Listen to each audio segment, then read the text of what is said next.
Assalamualaikum warahmatullahi wabarakatuh. Bismillahirrahmanirrahim. Teman-teman, pada kesempatan kali ini, kelompok kami akan menjelaskan mengenai analisis berbasis objek, analisis sistem, yaitu sistem e-procurement Geprek Pangeran. Nah, kelompok kami yaitu saya sendiri, Wandi Masya Zakaria, kemudian ada Rizky Hardiana, dan kemudian Dwi Saputra. Nah, teman-teman, sebelumnya kita sudah menjelaskan dan melakukan presentasi di pertemuan sebelumnya. Namun karena waktu, kami tidak sempat untuk menjelaskan keseluruhan. Jadi, di kesempatan kali ini, kami akan menjelaskan secara keseluruhan dan juga menjelaskan revisi yang diberikan oleh Ibu di beberapa bagian. Oke, kita mulai saja ke revisi yang pertama, yaitu yang akan dijelaskan oleh Kang Dwi Saputra. Waktu dan tempat kami persilahkan, Kang Dwi. Baik, terima kasih Kang Wandi. Mungkin di pekan lalu saya sudah menjelaskan soal inception ini, namun ada beberapa kesalahan yang di pertemuan kali ini saya akan merevisi dari kesalahan tersebut. Pertama, saya akan membahas inception. Di inception ini merupakan tahap untuk mengidentifikasi sistem yang akan dikembangkan oleh kami. Aktivitas yang dilakukan pada tahap ini antara lain mencakup analisis sistem existing, perumusan sistem target, penentuan arsitektur global target, identifikasi kebutuhan, perumusan persyaratan yang diantaranya adalah fungsional, performance, keamanan, dan lain-lain. Kemudian perumusan kebutuhan pengujian diantaranya ada level unit, integrasi, sistem, performance, fungsional, dan keamanan. Dan di inception ini juga tidak hanya analisis saja, melainkan sudah melakukan sebuah desain, di mana desainnya itu adalah mendesain UML diagram yang akan diimplementasikan ataupun nanti akan diterapkan di elaboration. Dan ada pembuatan dokumentasi juga di inception ini. Oke, mungkin boleh di next Kang ke elaboration-nya. Nah, sekarang setelah melakukan tahap inception, maka kita akan langsung masuk ke tahap elaboration. Di mana elaboration merupakan tahap untuk melakukan desain secara lengkap berdasarkan hasil analisis pada tahap inception tadi. Aktivitas yang dilakukan pada tahap ini antara lain mencakup pembuatan desain arsitektur subsistem, desain komponen, sistem, desain format data, desain database, desain user interface, pemodelan diagram UML, diagram sequence, kelas, komponen, deployment, dan lain-lain, dan pembuatan dokumentasi. Dan di elaboration ini, pada tahap ini, hasil observasi atau yang telah kita lakukan sebelumnya, dalam elaborasi terdapat dua tahapan, yaitu tahapan analisis dan perancangan. Di tahapan analisis sendiri, itu terdapat 3 fase dalam tahapan analisis sistem pada alur pengembangan sistem RUP, yaitu analisis permasalahan, analisis persyaratan, dan analisis keputusan. Kemudian di tahapan yang kedua itu perancangan. Pada tahap perancangan terdiri dari perancangan aplikasi, penggunaan diagram UML, meliputi use case diagram, perancangan tampilan, dan menggunakan struktur navigasi. Dan mungkin nanti akan dilanjutkan ke bagian construction dan transition. Mungkin sekian yang bisa saya berikan. Baik, terima kasih untuk Kang Dwi. Dan kita akan lanjut ke revisi selanjutnya, yaitu di bagian jadwal pekerjaan. Nah, di sebelumnya kami telah menjelaskan tentang tabel jadwal pekerjaan, namun revisinya itu di waktunya. Kami belum mengisi waktunya. Nah, teman-teman di sini perlu dicatat bahwa waktu di sini setiap orang pasti berbeda-beda. Nah, kalau kami mengerjakannya untuk pendefinisian ruang lingkup sampai dengan inception diagram kelas itu ada 1 hari. Paling yang membedakan ada dari inception fitur-fitur utama perangkat lunak itu 2 hari, kemudian di pendefinisian model bisnis itu 5 hari dan di jadwal pekerjaan itu 2 hari. Oke. Selanjutnya kita lanjut ke revisi selanjutnya yang akan dijelaskan oleh Kang Kobit atau Rizky Hardiana, silakan. Terima kasih Kang Andi. Di pertemuan sebelumnya activity diagram ini disimbolkan dengan eclipse ya. Nah, karena ada revisian, jadi si simbol yang asalnya eclipse sebelumnya jadi berubah jadi seperti ini. Yang sesuai dengan kaidah diagram UML. Baik, paling itu saja Kang Andi. Baik, terima kasih untuk Kang Rizky. Nah, selanjutnya kita akan membahas bagian-bagian yang kemarin tidak sempat kami jelaskan. Terakhir, kami telah mempresentasikan prototipe perangkat lunak. Yang selanjutnya kita akan menjelaskan tentang diagram kelas perancangan yang akan dijelaskan oleh Kang Rizky Hardiana. Silakan, Kang Rizky Hardiana. Oke.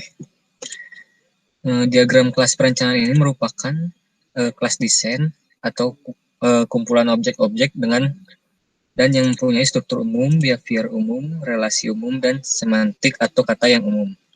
Nah, kelas-kelas ini ditentukan atau ditemukan dengan cara memeriksa objek-objek dalam sequence diagram dan collaboration diagram. Nah, di sini kita bisa lihat ada 6 kelas perancangan, yaitu user, pengadaan, bahan baku, supplier, invoice, dan tender.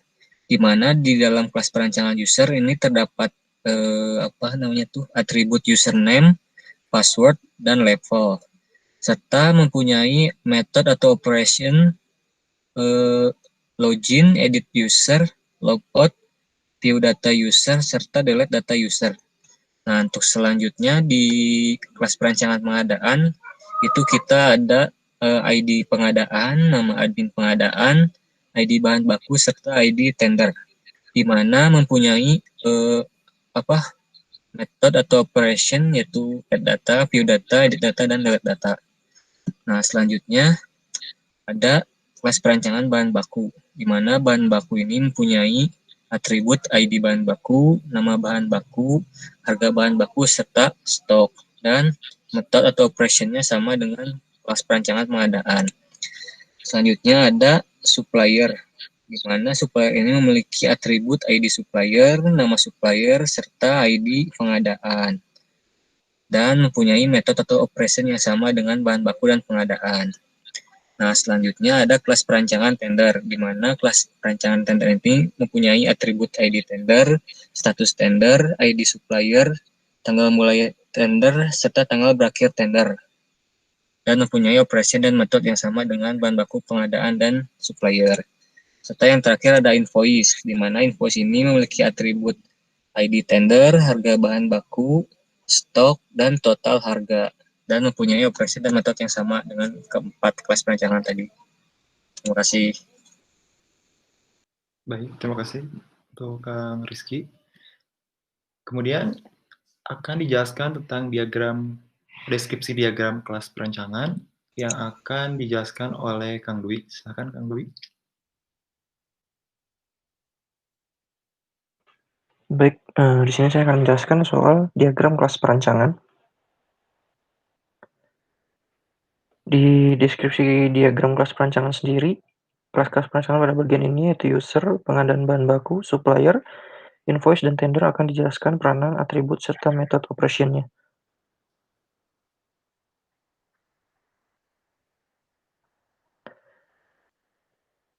Mungkin yang di pertama ini akan dijelaskan diagram kelas perancangan supplier. Pada kelas supplier terdapat atribut yang menginformasikan ID supplier, nama supplier, dan ID pengadaan, dan juga memiliki metode atau operation add data, view data, edit data, dan delete data. Untuk di diagram kelas perancangan user, pada kelas user terdapat atribut yang menginformasikan username, password, dan level, dan juga memiliki metode atau operation login, edit user, logout, view data user, delete data user. Dan yang ketiga itu kita ada diagram kelas perancangan pengadaan.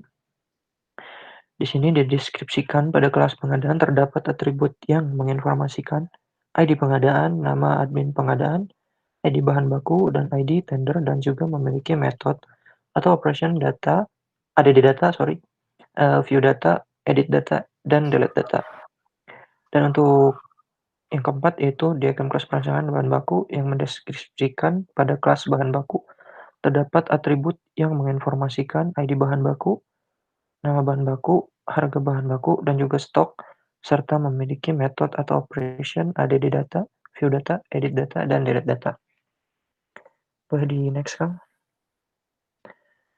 Dan yang kelima, untuk deskripsi diagram kelas perancangan tender, pada kelas tender terdapat atribut yang menginformasikan ID tender, status tender, ID supplier, tanggal mulai tender, dan tanggal berakhir tender, serta memiliki metode atau operation ADD data, view data, edit data, dan delete data. Dan untuk yang terakhir, deskripsi diagram kelas perancangan invoice. Pada kelas invoice terdapat atribut yang menginformasikan ID tender, harga bahan baku, stok, dan total harga, serta memiliki metode atau operation ADD data, view data, edit data, dan delete data. Oke, mungkin sekian. Siap, terima kasih untuk Kang Dwi mengenai penjelasannya. Sama-sama, Kang. Untuk selanjutnya akan dijelaskan tentang deskripsi diagram kelas perancangan. Oke, maaf mungkin ini tabel relasi antara kelas analis. Nah, di sini akan dijelaskan yang pertama adalah ada relasi antara kelas user dengan supplier. Nah, untuk kelas user dan supplier itu memiliki relationship generalization di mana user adalah general dari supplier. Untuk selanjutnya ada hubungan pengadaan dengan kelas bahan baku, tender, dan supplier. Nah, hubungan antara pengadaan dan juga ketiga kelas lainnya, bahan baku, tender, dan supplier itu adalah dependensi yang merupakan kelas bahan baku, tender, supplier tidak akan dapat berjalan ketika kelas pengadaan tidak berjalan. Kemudian dari tender ke invoice juga sama, memiliki relationship yaitu dependensi, yang artinya sama. Kelas invoice tidak bisa berjalan ketika kelas tender tidak berjalan. Oke. Nah, selanjutnya ada deskripsi operasi kelas yang akan dijelaskan oleh Kang Rizky Hardiana. Oke, terima kasih Kang Wandi. Berikutnya saya akan menjelaskan mengenai deskripsi operasi kelas, di mana pada bagian ini akan dijelaskan deskripsi dari masing-masing operasi kelas yang ada pada diagram kelas perancangan. Dan berikut merupakan tabel deskripsi operasi. Di deskripsi operasi kelas yang pertama, yaitu user, memiliki operation, yaitu login, register, logout, dan view data user dengan visibility public. Dan selanjutnya ada kelas pengadaan, bahan baku, supplier, tender, dan voice memiliki operasi yang sama yaitu add data, view data, edit data, dan delete data, dan mempunyai visibility public. Oke, terima kasih. Oke, terima kasih untuk Kang Rizky. Selanjutnya akan dijelaskan deskripsi atribut kelas yang akan dijelaskan oleh Kang Dwi. Silahkan Kang Dwi.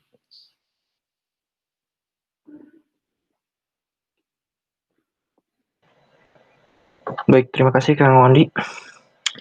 Di sini pada bagian deskripsi atribut kelas saya akan menjelaskan dari masing-masing atribut kelas yang ada pada diagram kelas perancangan. Berikut dijelaskan dengan menggunakan tabel yang ada di sini. Mungkin yang pertama ada nama kelas user. Atributnya itu ada username, password, level, login, edit user, logout, view data user, delete data user. di mana visibility-nya itu private. Lalu dilanjutkan dengan kelas pengadaan, di mana kelas pengadaan ini memiliki atribut ID pengadaan, nama admin pengadaan, ID bahan baku, ID tender, stok, total harga, ada di data, view data, edit data, delete data, di mana visibility-nya itu sendiri adalah private. Yang selanjutnya, di kelas supplier itu ada ID user, nama supplier, ID pengadaan, ada data, view data, edit data, dan delete data, di mana visibility-nya itu yaitu sama private. Kemudian dilanjutkan dengan kelas bahan baku, di mana kelas bahan baku ini memiliki atribut yaitu ID bahan baku, nama bahan baku, harga bahan baku, stok, ada data, view data, edit data, dan delete data, di mana visibility-nya juga itu private. Kemudian untuk kelas tender sendiri memiliki atribut ID tender, status tender, ID supplier, tanggal mulai tender, tanggal berakhir tender, ada di data, view data, edit data, dan delete data, di mana ini private, visibility-nya juga private. Kemudian ada invoice. Untuk kelas invoice sendiri memiliki atribut ID tender, harga bahan baku. Oke, cuma itu aja, dan visibility-nya private. Baik, terima kasih. Oke, terima kasih untuk Kang Dwi. Selanjutnya kita akan menjelaskan tentang deskripsi algoritma atau query operasi. Nah, pada bagian ini akan ditampilkan deskripsi algoritma atau query dari masing-masing operasi kelas yang ada pada diagram kelas perancangan yang ada. Nah, di sebelah kanan kita bisa lihat ada tabel deskripsi algoritma atau query. Nah, yang pertama di kelas user. Nah, di dalam kelas user itu ada view data, insert, dan edit delete. Nah, untuk algoritma yang di view itu ada select bintang form untuk menampilkan data di database, kemudian insert into user, dan sebagainya. Kemudian diedit menggunakan query update, dan delete menggunakan query delete. Nah, untuk supplier pengadaan itu hampir sama algoritmanya. Seperti view menggunakan select, namun kita akan mengselectnya dari tabel supplier, insert juga sama, insert di tabel supplier, dan sebagainya. Jadi untuk operasinya hampir sama, tapi perbedaannya adalah di tabel mana yang akan di delete, insert, dan update. Seperti itu. Sama halnya seperti bahan baku dan tender. Oke, untuk selanjutnya kita akan menjelaskan tentang kelas dan interface. Nah, di dalam kelas dan interface itu terdapat nama-nama kelas dan interface yang akan digunakan di dalam kode pemrograman. Yang pertama ada public class login. Public class login yang berfungsi untuk menampilkan halaman, login, serta proses autentikasi aplikasi. Kemudian ada public class register yang visibility-nya adalah public. Kelas ini berfungsi untuk menampilkan halaman register, akun internal maupun eksternal aplikasi. Kemudian ada public class dashboard. Nah, di sini juga berfungsi untuk menampilkan data dashboard dan di halaman pengadaan, dan juga ini sesuai dengan level login. Kemudian ada kelas notifikasi. Nah, kelas ini berfungsi untuk menampilkan notifikasi-notifikasi yang akan diterima oleh bagian pengadaan, supplier, ataupun dari bagian purchasing. Kemudian ada detail pengadaan. Itu kelas ini berfungsi untuk menampilkan halaman detail pengadaan serta data-data yang dibutuhkan. Yang level yang dapat mengakses ini adalah yang pertama adalah dari supplier dan juga di bagian pengadaan. Kemudian ada public class dan detail tender. Kelas ini berfungsi untuk menampilkan detail tender ketika user memilih salah satu tender di halaman e-tender. Oh ya, ini terlewat, yaitu public class tender, yaitu berfungsi untuk menampilkan list tender yang sedang open tender di halaman pengadaan dan supplier. Kemudian di sini ada list invoice. Nah, kelas ini bertujuan untuk menampilkan invoice dengan status yang berbeda, menunggu pembayaran dan sudah dibayar. Kemudian ada detail invoice. Kelas ini berfungsi untuk menampilkan detail dari invoice yang dipilih oleh bagian purchasing. Kemudian ada kelas input pengadaan. Kelas ini berfungsi untuk menampilkan form untuk menginput data pengadaan baru. Kemudian ada input bukti pembayaran, yaitu berfungsi untuk menampilkan form bukti pembayaran ketika di bagian purchasing telah menyelesaikan proses pembayaran. Oke, untuk selanjutnya kita akan membahas tentang konstanta yang akan dijelaskan oleh Kang Rizky Hardiana. Silakan Kang Rizky. Oke, terima kasih Kang Wandi. Jadi di sini saya akan menjelaskan mengenai konstanta, di mana konstanta ini mirip dengan variabel, hanya saja konstanta tidak dapat diubah layaknya variabel. Jadi istilahnya pengidentifikasian atau nama sederhana yang dapat diberikan nilai tetap apapun. Jadi si konstanta ini mereka tetap konstan di seluruh program dan tidak dapat diubah selama proses eksekusi. Oke, jadi di sini ada konstanta final integer max data sama dengan 10, yang deskripsinya merupakan variabel maksimal untuk menampilkan data tabel per halaman. Dan selanjutnya ada nama konstanta final double session timeout ininya 64.800, yang deskripsinya merupakan data waktu atau detik untuk mereset session di aplikasi. Oke, terima kasih. Baik, terima kasih untuk Kang Rizky Hardiana. Untuk selanjutnya kita akan membahas tentang fungsi yang akan dijelaskan oleh Kang Dwi Saputra. Silakan Kang Dwi. Baik, terima kasih Kang Wandi. Di sini saya akan menjelaskan tentang fungsi. Fungsi itu sendiri apa sih? Menurut saya fungsi adalah sebuah kumpulan perintah yang dikelompokkan menjadi sebuah fungsi. Dan di sini berikut nama-nama fungsi yang digunakan pada kode program yang kami buat.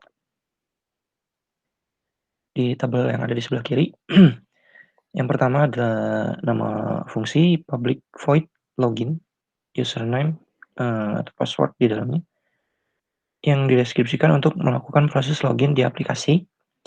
Kemudian ada nama fungsi public string proses, itu proses pencarian. Deskripsinya itu untuk melakukan proses pencarian data. Dan yang ketiga itu ada fungsi public void register, string data registers. String data register yang deskripsinya adalah untuk melakukan proses register. Dan yang keempat ada public string get status login, di mana ini untuk mengecek status login. Dan yang kelima itu ada public void submit pengadaan, di mana untuk melakukan proses penyimpanan data pengadaan baru. Oke, mungkin sekian penjelasannya. Terima kasih. Saya kembalikan ke Kang Wandi. Oke, teman-teman, mungkin itu saja penjelasan dari kelompok kami yang dari sebelumnya kami telah presentasikan dari mulai proses inception, elaboration, dan sekarang ini mengenai construction. Nah, terima kasih atas waktu yang telah teman-teman sempatkan. Kemudian terima kasih kepada Bocha yang telah memberikan tugas kepada kami sehingga kami dapat belajar mengenai analisa APBO ini. Dan mohon maaf jika ada kekurangan dan kesalahan. Kami tutup dengan ucapan alhamdulillah dan assalamualaikum warahmatullahi wabarakatuh.